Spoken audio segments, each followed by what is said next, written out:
اللہ رب العالمین والعاقبۃ للمتقین والصلاة والسلام علی سید المرسلین وعلی آلہ واصحابہ اجمعین۔ قال اللہ تعالی فی القرآن المجید والفرقان الحمید: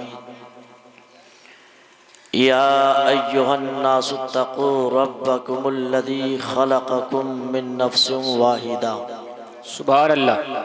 صدق اللہ العلی العظیم وصدق رسولہ النبی الامین المتین الکریم الرؤوف الرحیم، ونحن علی ذلک لمن الشاہدین والشاکرین والحمد للہ رب العالمین۔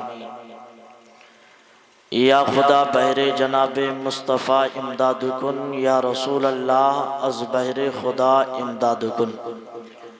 یا شہید کربلا، یا دافع کرب و بلا، گل رخا شہزادہ گلگو قبا امداد کن۔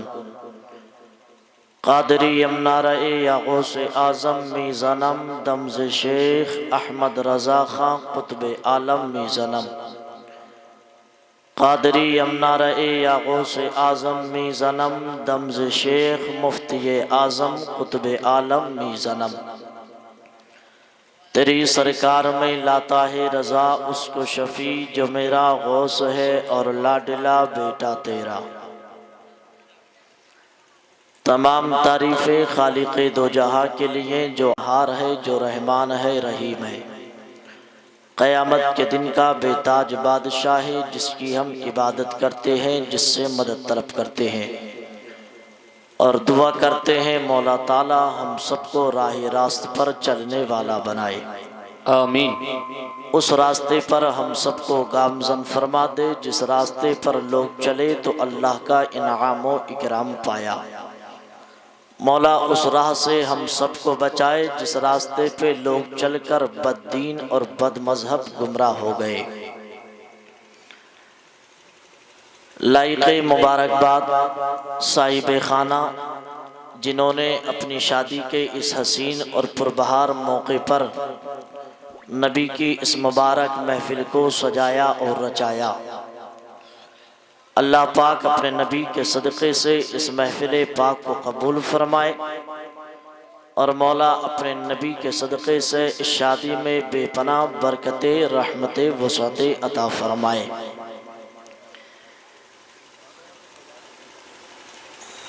ایک سننے سنانے کا ماحول جو ہونا چاہیے وہ آپ بخوبی جانتے ہیں، اس ماحول کے اعتبار سے آپ یہاں پر تشریف رکھیں۔ حالانکہ پروگرام کی جو کامیابی کا پہلا زینہ ہوتا ہے یا پہلی سیڑھی ہوتی ہے وہ یہ ہے کہ سامنے نوجوان بیٹھیں، بزرگ بیٹھیں، سمجھدار لوگ بیٹھیں اور اس کے بعد بچے بیٹھیں، لیکن ہم شاید اس طریقے پر عمل نہیں کر پائے، کوئی مجبوری رہی ہوگی۔ اللہ پاک ہم سب کی حاضری کو قبول فرمائے۔ اب آئیے میں اپنی گفتگو شروع کروں، اس سے پہلے ہم سب مل کر ساری کائنات کے مرکز عقیدت امام الانبیاء اشرف الانبیاء سید الانبیاء سیاہ لامکان مالک انس و جاں روحی فدا محمد مصطفیٰ صلی اللہ تعالی علیہ وسلم کی مقدس متبرک پاکیزہ بارگاہ میں با آواز بلند جی لگا کر درود شریف پڑھیں۔ اللہم صلی علی سیدنا و مولانا محمد و بارک وسلم، صلاۃ و سلام علیک یا رسول اللہ صلی اللہ تعالی علیہ وسلم۔ شاعر اہل سنت محترم جناب راشد رضا مرکزی سے بہت اچھا کلام آپ نے سماعت کیا۔ میں نعت کا ایک شعر پڑھتا ہوں اور اپنی گفتگو کی ابتدا کرتا ہوں۔ شاعر لکھتا ہے ہر ذرہ کمالات پیمبر بول دیتا ہے۔ سبحان اللہ، سبحان اللہ، بیش زور سے بولیں سبحان اللہ۔ سبحان اللہ۔ آپ اپنے ہاتھوں کو نکالیے، گھٹنوں سے ہٹائیے، ایک اپنے اندر حرکت لائیے، بالکل متحرک بن کے آپ بیٹھیں، میرے کہنے کا انتظار نہ کریں۔ بات نبی کی ہے، اللہ کی ہے، دل کو اچھی ہی لگے گی جب اللہ اور رسول کی باتیں ہیں تو فوراً بات سنیے اور مچل کے کہہ دیجئے سبحان اللہ۔ ہر ذرہ کمالات پیمبر بول دیتا ہے، رسول اللہ سچے ہیں یہ پتھر بول دیتا ہے۔ اور کبھی بھی نعت پڑھ کر دیکھئے شہر مدینہ میں، سبحان اللہ مدینے کا کبوتر بول دیتا ہے۔ سبحان اللہ سبحان اللہ سبحان اللہ مدینے کا کبوتر بول دیتا ہے۔ اور تعلق کس سے ہے کس کا عقیدہ بول دیتا ہے کس کے نام کا سجدہ مصلی بول دیتا ہے کس کے نام کا سجدہ مصلی بول دیتا ہے۔ اور سراپا معجزہ ہے مصطفیٰ کی ذات بابرکت، اشارہ ان کا ہو جائے تو گونگا بول دیتا ہے۔ سبحان اللہ اشارہ ان کا ہو جائے تو گونگا بول دیتا ہے۔ اور مجدد مئت ماضیہ مؤید ملت طاہرہ سیدی سرکار اعلیٰ حضرت فاضل بریلوی فرماتے ہیں، واہ کیا جود و کرم ہے شہ بتہا تیرا، نہیں سنتا ہی نہیں مانگنے والا تیرا۔ ذرا جی لگا کے بول دیں یا رسول اللہ۔ یا رسول اپنے اللہ۔ ہاتھوں کو اٹھائیے اور غریب نواز کے نام کا جھنڈا بنائیے اور لہرا کے بولیے یا رسول اللہ۔ ہر ایک سنی کے ہاتھ اٹھنے چاہیے غریب نواز کی محبت میں۔ غریب نواز کا عرس بالکل قریب ہے، محبت سے کہہ دیجئے یا رسول اللہ۔ اور جی لگا کے بولیے یا رسول اللہ۔ اعلیٰ حضرت فرماتے ہیں، واہ کیا جود و کرم ہے شہ بتہا تیرا، نہیں سنتا ہی نہیں مانگنے والا تیرا۔ میں تو مالک ہی کہوں گا کہ ہو مالک کے حبیب، میں تو مالک ہی کہوں گا کہ ہو مالک کے حبیب، یعنی محبوب و محب میں نہیں میرا تیرا، یعنی محبوب و محب میں نہیں میرا تیرا۔ سرکار اعلیٰ حضرت فاضل بریلوی کا شعر ثانی جو میں نے آپ کے سامنے پڑھا، اس شعر ثانی کے مصر ثانی کا مطلب میں آپ کو سمجھاتا ہوں۔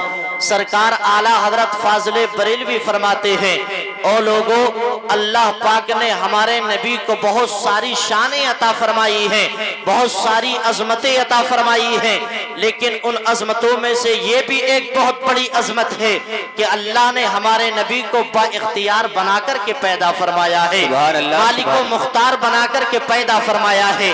لیکن سنی بھائیوں، بہت سارے مخالف، بہت سارے حاسد، بہت سارے دشمنان اعلیٰ حضرت سرکار اعلیٰ حضرت کے اس شعر پر اعتراض کیا کرتے ہیں، انگشت نمائی کیا کرتے ہیں کہ سرکار اعلیٰ حضرت فاضل بریلوی نے اپنی طرف سے من گھڑت بات بیان کر دی ہے۔ اللہ نے اپنے نبی کو کب مالک و مختار بنایا ہے، کب اللہ نے اپنے نبی کو اختیار دیا ہے؟ یہ بریلی والے اپنی طرف سے من گھڑت باتیں بیان کر دیتے ہیں، حالانکہ سچی بات یہ ہے بریلی کے اعلیٰ حضرت وہی لکھتے ہیں، وہی پڑھا کرتے ہیں جو قرآن اور حدیث کے اندر ہوا کرتا ہے، اس کے خلاف وہ کبھی نہیں لکھتے ہیں۔ اور اگر بات نبی کے پاور کی کرے، بات اگر نبی کی سلطنت کی کرے، بات اگر نبی کی بادشاہت کی کرے، تو مصطفیٰ پور کے سنی جنتی مسلمان بھائیوں، آپ اپنے ذہن کو میری سماعت کے قریب کر دو، میرے جملوں کو آپ کی سماعت کے قریب اتر جانے چاہیے، آپ دل لگا کر کے سنتے چلیے۔ اگر بات نبی کے اختیار کی کرے، بات اگر نبی کے پاور کی کرے، بات اگر نبی کی عظمت و شان کی کرے، تو اللہ نے اپنے نبی کو وہ شان عطا فرمائی ہے، وہ عظمتیں عطا فرمائی ہے کہ خدا نے جب اپنے نبی کو پیدا فرمایا تو ایسا اختیار عطا فرمایا تھا، خدا نے اپنے نبی سے فرما دیا، اے پیغمبر آپ زمین پہ تشریف لے جائیے، اس کل کائنات کو پیدا تو میں نے کیا ہے، یہ دنیا تو میری ہے، لیکن اس دنیا پہ حکومت تیری ہے، سبحان اللہ۔ اے پیغمبر زمین پہ جائیے، یہ دنیا تو میری ہے، لیکن اس دنیا پہ حکومت تیری ہے، یعنی حضرت آدم صفی اللہ تو میرے ہیں، لیکن نبوت و رسالت کا تاج تیرا ہے، حضرت ابراہیم خلیل اللہ تو میرے ہیں، لیکن نبوت کا تاج تیرا ہے، حضرت موسیٰ کلیم اللہ تو میرے ہیں، لیکن رسالت کا تاج تیرا ہے، حضرت اسماعیل ذبیح اللہ تو میرے ہیں، لیکن نبوت کا تاج تیرا ہے۔ اے پیغمبر زمین پہ جائیے، حضرت عبداللہ تو میرے ہیں، لیکن بابا میرے ہیں، حضرت آمنہ تو میری ہے لیکن ماں تیری ہے، سیدہ عابدہ طاہرہ راکیہ ساجدہ فاطمہ الزہرا تو میری ہے لیکن وہ لخت جگر نور نظر بیٹی تیری ہے۔ اے پیغمبر زمین پہ جائیے، حضرت ابو بکر تو میرے ہیں وہ یار تیرا ہے، حضرت عمر فاروق اعظم تو میرے ہیں لیکن مراد تیری ہے، حضرت علی شیر خدا مشکل کشا تو میرے ہیں لیکن وہ داماد تیرا ہے، حضرت عثمان ذو النورین تو میرے ہیں لیکن داماد تیرا ہے، حضرت حسنین کریمین تو میرے ہیں لیکن نواسے تیرے ہیں۔ بات کو پلٹو تو یوں کہو، اے پیغمبر زمین پہ جائیے، حضرت آدم صفیح اللہ میرے ہیں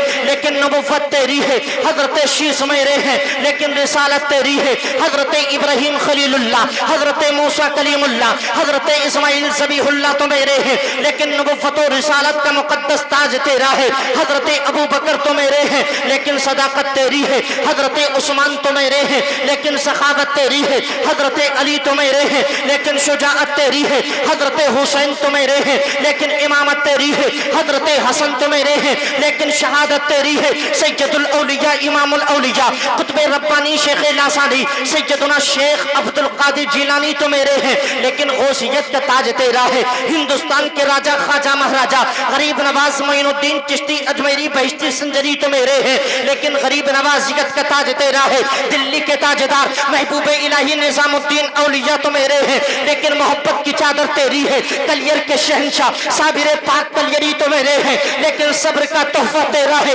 اے پیغمبر زمین پہ جائیے، یہ زمین تو میری ہے لیکن حکومت تیری ہے، آسمان میرا ہے حکومت تیری ہے، چاند میرا ہے چاندنی تیری ہے، سورج میرا ہے روشنی تیری ہے، ستارے میرے ہیں جگمگاہٹ تیری ہے۔ اے پیغمبر زمین پہ جائیے، یہ قرآن میرا ہے تعریف تیری ہے، جلسہ میرا ہے قصیدہ تیرا ہے، محفل میری ہے تعریف تیری ہے، بلال میرا ہے دیوانہ تیرا ہے، اویس میرا ہے عاشق تیرا ہے، دنیا میری ہے حکومت تیری ہے، قرآن میرا ہے قصیدہ تیرا ہے۔ پتہ کیا چلا؟ لبے لباب یہ نکلا، صداقت نبی کی ہے، عدالت نبی کی ہے، شجاعت نبی کی ہے، امامت نبی کی ہے، برکت نبی کی ہے، قرآن میں تعریف نبی کی ہے۔ ارے سننی، اللہ تعالیٰ نے جب ساری خوبیاں تیرے نبی کو دے دی تو کہتا کیوں نہیں ہے زمین و سما تمہارے لیے، مکین و مکہ تمہارے لیے، جنین و چولا تمہارے لیے، اور یا رسول اللہ سبا ہو چلے کہ باغ پھلے وہ پھولی کھلے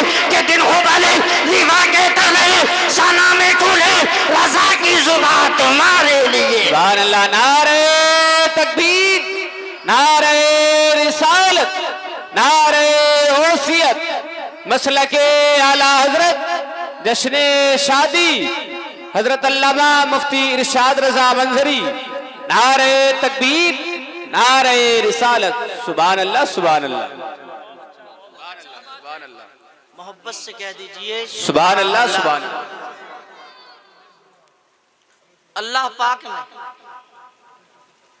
زندگی عطا فرمائی، سرکار علیہ الصلوۃ والتسلیم جب پیدا ہوئے، سرکار ابھی اپنی ماں کے شکم اطہر میں تھے کہ آپ کے والد گرامی کا انتقال ہو گیا۔ ہمارے نبی جب 6 سال کے ہوئے تو والدہ ماجدہ کا انتقال ہو گیا۔ سرکار کی عمر 8 سال کی ہوئی تو آپ کے دادا جان کا انتقال ہو گیا۔ سرکار کی زندگی کا سفر اور آگے بڑھا، 25 سال کے ہوئے تو سرکار نے اپنی زندگی میں پہلا نکاح فرما لیا۔ وہ سرکار کا نکاح فرمانا تھا کہ اللہ نے نکاح فرمانے کو بھی کار خیر فرما دیا۔ آج کے بعد جو نکاح کرے گا سنت رسول کے مطابق اللہ پاک اس کو بدلے میں اس کو ثواب عطا فرمائے گا۔ پہلی شادی سرکار نے 25 سال کی عمر مبارک میں کی۔ رب کہتا ہے یہ شادی کرنا میرے نبی کی سنت ہے، لیکن یا ایھا الناس اتقوا ربکم الذی خلقکم من نفس واحدہ، اپنے اس رب سے ڈرو جس نے تم کو ایک جان سے پیدا کیا ہے، ایک جان سے پیدا۔ شادی کا وقت آیا، نکاح کا وقت آیا. انسان کی زندگی میں اللہ نے توفیق دی، اولاد جوان ہو گئی، رشتہ لگ گیا. منڈا ہے، آج منڈا ہے، اللہ پاک ان کے منڈے کو مبارک فرمائے. بارات جائے گی، بارات کا جب وقت ہوگا، نکاح سے پہلے سب لوگ واپس آ جاتے ہیں، دولہا وہیں پہ رہ جاتا ہے. اب اصل چیز ہے نکاح. نکاح کا وقت قریب آیا. جب نکاح کا وقت قریب آیا تو قاضی جب نکاح پڑھانے کے لیے کھڑا ہوگا تو پہلی آیت پڑھے گا، یا ایھا الناس اتقوا ربکم الذی خلقکم من نفس واحدہ.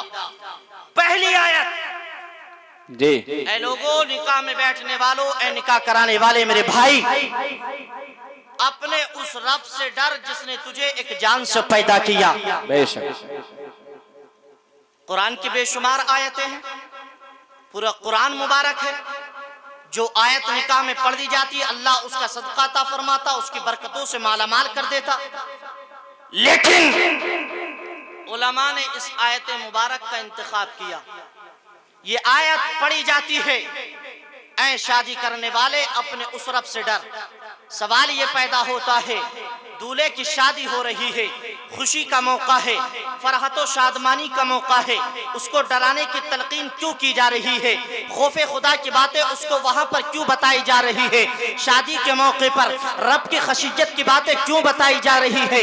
تو مفسرین جواب دیں گے، اس لیے سمجھائی جا رہی ہے، اس لیے بتائی جا رہی ہے. اگر اس کے دل میں خوف خدا نے گھر کر لیا، اگر اس کے دل میں رب کی خشیت بیٹھ گئی، اگر اس کے دل میں خوف خدا آ گیا ہوگا تو اللہ کی قسم جب اس کے دل میں خوف خدا ہوگا تو اللہ اس کی شادی کو بھی مبارک فرما دے گا، اس کی زندگی کو بھی مبارک فرما دے گا. اس لیے کہ تو دیکھتا نہیں، شادی ہوتی ہے، اولاد ماں باپ کو چھوڑ دیتی ہے، شادی ہوتی ہے، ماں کو ٹھوکر لگا دیتا ہے، شادی ہوتی ہے، ماں باپ کو چھوڑ دیا جاتا ہے.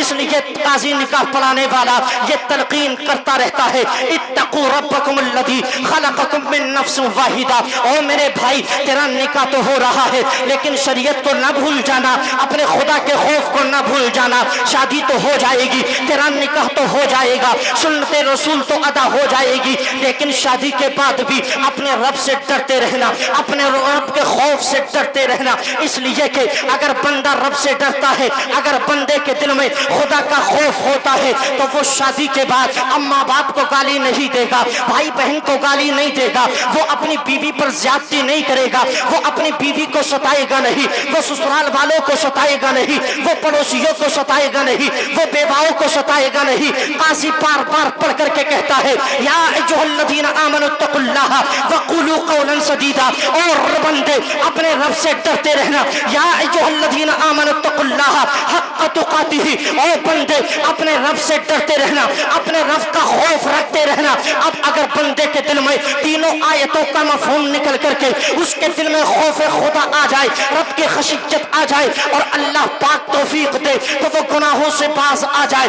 رب کا خوف دل میں ہے تو وہ بیوی کو نہیں ستائے گا، رب کا خوف دل میں ہے ماں سے محبت کرے گا، رب کا خوف دل میں ہے باپ سے محبت کرے گا، رب کا خوف دل میں ہے بیوی کا حق ادا کرے گا، ماں رب کا خوف دل میں ہے اپنے سسرال کا ادب و احترام کرے گا، رب کا خوف دل میں ہے تو کسی پر زیادتی نہیں کرے گا. اور جب رب کا خوف دل میں ہوگا اور اللہ پاک اس کو توفیق دے گا، اللہ اس سے محبت کرے گا. اب دن میں کمائے گا 300، لیکن اللہ پاک 300 میں 3000 کی برکتیں عطا فرمائے گا. مزدوری 3000 کی کرے گا، اللہ پاک 3000 میں 30000 کی برکتیں دے گا. کمائے گا 30000 لیکن اللہ پاک 30000 میں 30 لاکھ کی برکتیں دے گا. یہ وجہ کیا بنی؟ وجہ اس کی ہے کہ اللہ نے اس کے گھر میں توفیق دی، اس کے دل میں خوف خدا نے گھر بنا لیا، اس کے دل میں خشیت الہی نے گھر بنا لیا. او لوگوں، جس کے دل میں خدا کا خوف ہوتا ہے، جس کے دل میں رب کی خشیت ہوتی ہے، اللہ پاک ایسے بندوں کو دنیا میں بھی آباد کر دیتا ہے اور آخرت میں بھی آباد کر دیا کرتا ہے. سبحان اللہ سبحان اللہ. اس لیے نکاح پڑھانے والا یہ تلقین کرتا ہے کہ رب سے ڈر. اب نکاح ہو گیا، شادی ہو گئی، آ گئی دلہن گھر میں. دلہن جب گھر میں آئی، اللہ پاک نے پہلے غریب تھا،